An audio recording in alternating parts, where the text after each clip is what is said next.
Hello friends, मैं हूं UM उस्मानी और आप देख रहे हैं हमारा चैनल यूएम इंस्टीट्यूट। और आज की वीडियो में हम लोग पढ़ने जा रहे हैं Merrick's differential piece rate system. Merrick differential piece rate system Taylor differential piece rate system का ही मॉडिफिकेशन है। यानी पहले हम लोगों का जो मेथड आया था वो था Taylor differential piece rate system, फिर उसी मेथड को फिर से उसमें थोड़े चेंजेस किए गए उस प्लान में और आया Merrick differential piece rate system.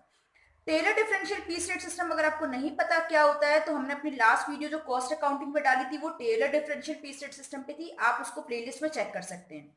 आज हम लोग मेरिक डिफरेंशियल पीस रेट सिस्टम समझेंगे और उससे रिलेटेड क्वेश्चन करेंगे। तो पहले टेलर टेलर का मेथड आया, उसके बाद मेरिक डिफरेंशियल पीस रेट सिस्टम आया। दोनों मेथड में डिफरेंस बस इतना होता है कि Taylor's differential piece rate system में हम पीसेस के अकॉर्डिंग वेजेस देते थे, यहाँ पर हम वर्कर की एफिशिएंसी के अकॉर्डिंग वेजेस देते हैं। तो दो स्टेप में क्वेश्चन सॉल्व होगा। फर्स्ट स्टेप में हम एफिशिएंसी निकालेंगे और सेकंड स्टेप में कैलकुलेट करेंगे वर्कर का रेम्यूनरेशन। तो पहले सीखते हैं कि एफिशिएंसी निकालने के लिए क्या फॉर्मूला अप्लाई करना है। तो हमारा फर्स्ट फॉर्मूला होगा एफिशिएंसी कैलकुलेट करने के लिए actual output divided by standard output multiply by 100। Actual output यानी वर्कर ने एक्चुअल में जितने भी पीस बनाए हैं, स्टैंडर्ड आउटपुट यानी जितना काम उसको करने के लिए दिया गया था, जितने पीसेस उसको बनाने के लिए दिए गए थे, डिवाइड देंगे उससे और मल्टीप्लाई कर देंगे 100 से। तो यहाँ पर वर्कर की एफिशिएंसी निकल कर आ जाएगी। जब वर्कर की एफिशिएंसी निकल कर आ जाएगी तब हम उसका रिम्यूनरेशन कैलकुलेट करेंगे। रिम्यूनरेशन के लिए लेवल ऑफ एफिशिएंसी के अकॉर्डिंग पीस रेट फिक्स किया गया है, यानी अप टू 83%। अगर वर्कर की एफिशिएंसी 83% तक है तो उसको ऑर्डिनरी पीस रेट से वेजेस दी जाती है। अगर वर्कर की एफिशिएंसी 83% से 100% तक है तो उसको 110% ऑफ ऑर्डिनरी पीस रेट से वेजेस दी जाती है। यानी पहले हम लोग उसका पीस रेट कैलकुलेट करेंगे जितना फिक्स कर दिया गया है, उसके बाद उसका 110% कैलकुलेट कर लेंगे तो उसका पीस रेट निकल कर आ जाएगा या रेम्यूनरेशन निकल कर आ जाएगा। अगर किसी वर्कर की एफिशिएंसी 100% से ज्यादा है तो उसको दिया जाएगा 120% ऑफ ऑर्डिनरी पीस रेट, यानी जितना और उसकी आमतौर पे वेजेस बन रही है उसका 120% कैलकुलेट करके हम लोग देंगे। चलिए अब इस टेबल को अप्लाई करके हम लोग क्वेश्चन सॉल्व करते हैं। तो क्वेश्चन दो स्टेप में सॉल्व होने वाला है।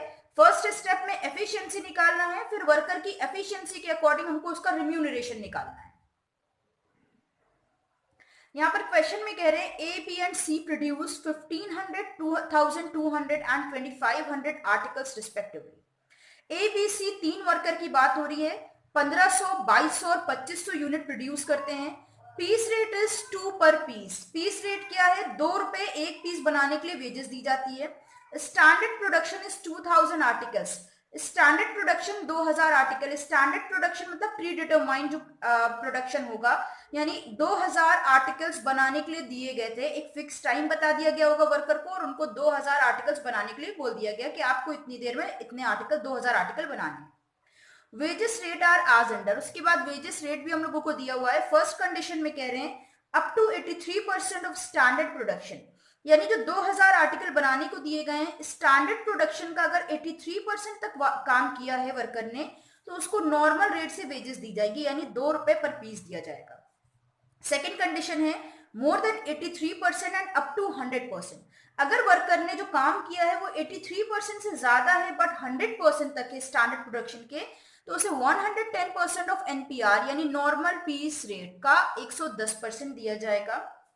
थर्ड कंडीशन में बोल रहे हैं more than 100% of standard production. अगर स्टैंडर्ड प्रोडक्शन के 100% से ज्यादा काम कर दिया है तो उसको नॉर्मल पीस रेट का 120% दिया जाएगा। Find out the wages of A B and C on the basis of the merit differential piece rate system. Merit differential piece rate system के अकॉर्डिंग हमें ए बी और सी की वर्कर वेजेस निकालनी है, remuneration निकालना है। तो रिम्यूनरेशन निकालने से पहले हमें एफिशिएंसी निकालनी होती है। तो चलिए क्वेश्चन को सॉल्व करते हैं। सबसे पहले बात करते हैं ए की। तो पहले निकालेंगे हम ए की एफिशिएंसी। फॉर्मूला हो जाएगा actual output divided by standard output multiply by 100। तो देखते हैं ए ने एक्चुअल में कितने आउटपुट प्रोड्यूस किए हैं। क्वेश्चन में कह रहे हैं A B and C produce 1500, 2200 and 2500 articles. A ने 1500 आर्टिकल प्रोड्यूस किए हैं तो एक्चुअल आउटपुट आ गया 1500।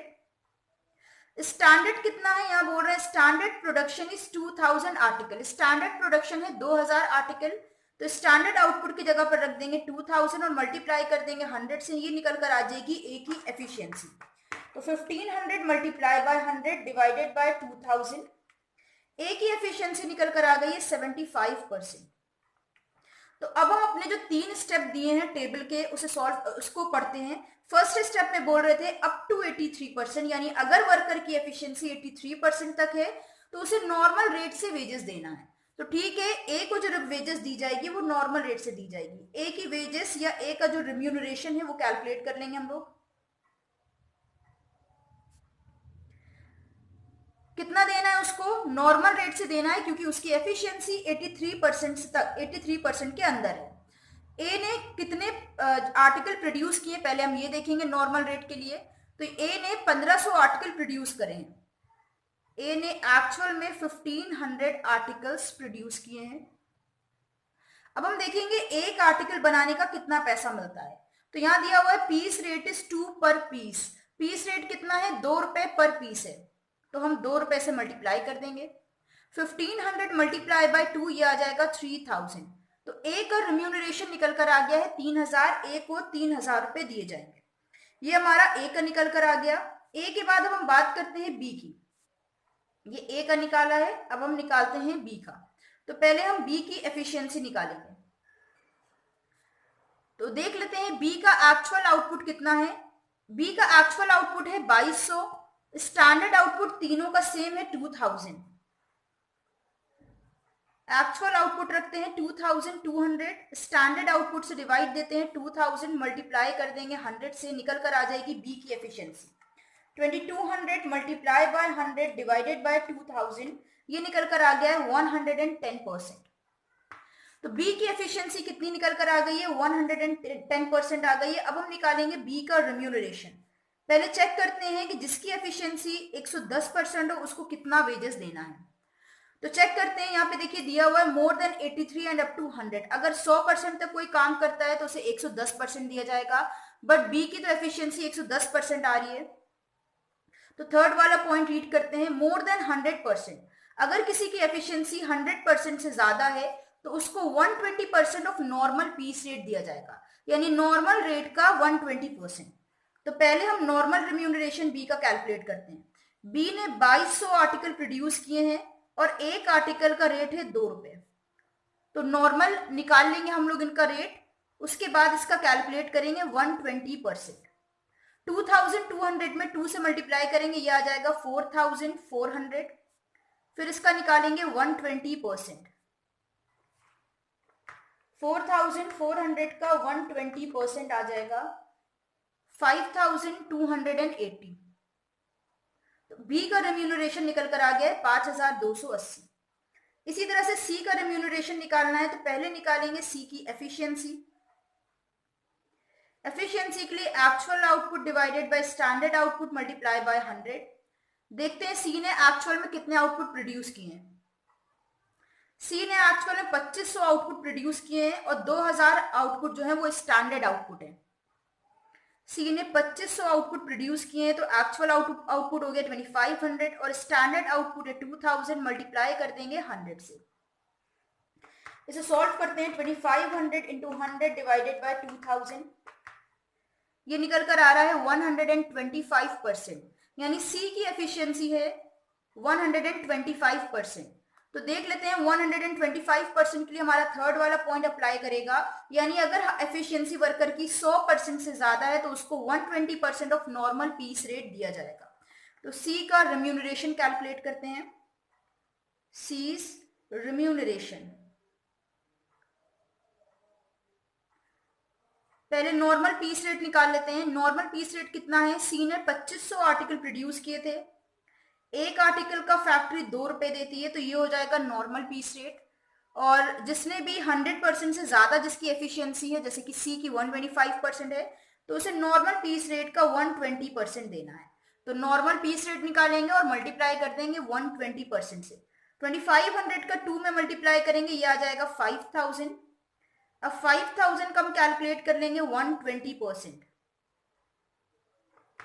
5000 का 120% आ जाएगा 6000। तो ये सी का रेम्यूनरेशन निकल कर आ गया है 6000। तो ये थी आज की वीडियो जिसमें हम लोगों ने पढ़ा merit differential piece rate system और 3 वर्कर का हम लोगों ने रिम्यूनरेशन कैलकुलेट किया है merit differential piece rate system से। तो उम्मीद है आज की वीडियो आप लोगों को पसंद आई होगी। अगर आप हमारे चैनल पर नए हैं और अभी तक इसको सब्सक्राइब नहीं किया है तो चैनल को सब्सक्राइब कर दीजिएगा। वीडियो पसंद आई हो तो लाइक और शेयर करिएगा। किसी टॉपिक में डाउट हो तो कमेंट में बताइएगा। फिर मिलते हैं एक नई वीडियो के साथ। हमारे साथ जुड़े रहने के लिए और वीडियोस को देखते रहने के लिए थैंक यू।